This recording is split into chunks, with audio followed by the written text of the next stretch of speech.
Daily commute, laptop out, let's build a game. I'm tired of wasting my travel time, so I'm vibe coding a Mario clone in Python using DeepSeek and Roo Code. Today's mission: get your menu and the world map running in just a few minutes. No manual coding, just pure prompting and fast diffs. Let's see how far we can get before I reach my stop. Starting from a completely empty folder, I'm telling Roo Code build a Super Mario clone in Python using Pygame. Let's start with the main menu. I'm not setting up boilerplate or importing libraries myself. Just give the vibe and the AI starts laying down the foundation. Before it starts to code, the AI checks the Python and Pygame version.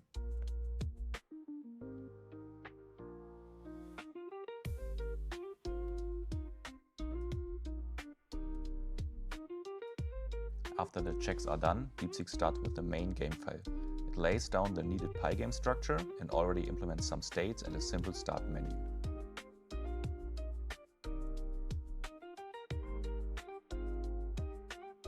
By running the file, we can check what we already have after only the initial prompt.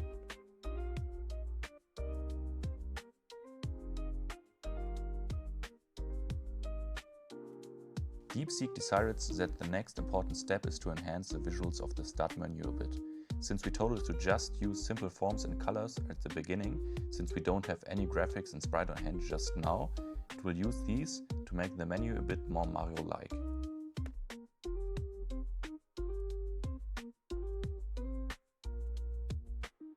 As you can see, we are already much closer to the Mario-like appearance we want to achieve.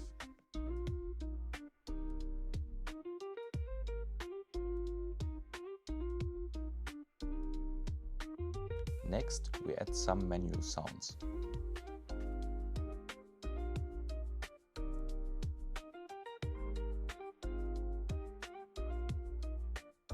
Here, DeepSeek tries to build the generate sound function with the help of NumPy without importing it correctly.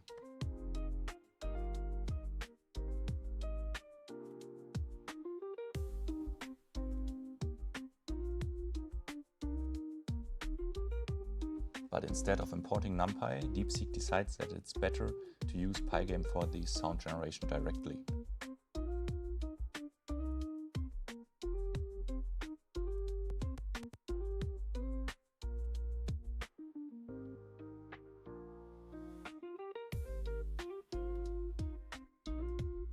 After the basic start menu is done, we generate a README for the repository.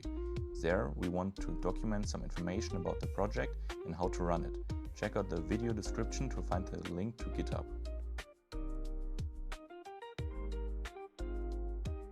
Okay, next is a world map where a player can select the level he wants to play. We instruct DeepSeek to build it in the typical 2.5D style.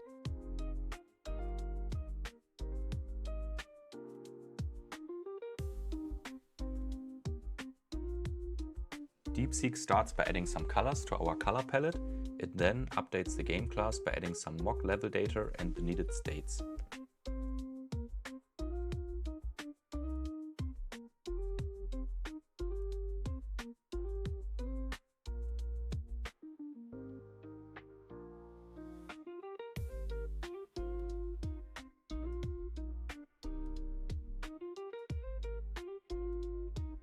Navigation on the world map via keyboard is added to the event handling.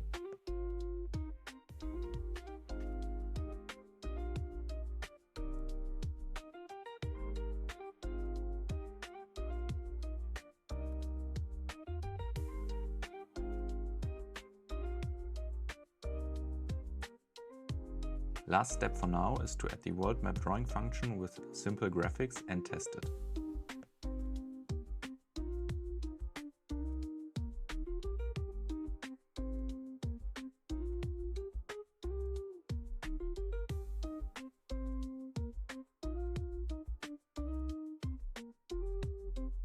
We can see that we have a rough prototype of our start menu and a very rough and ugly world map.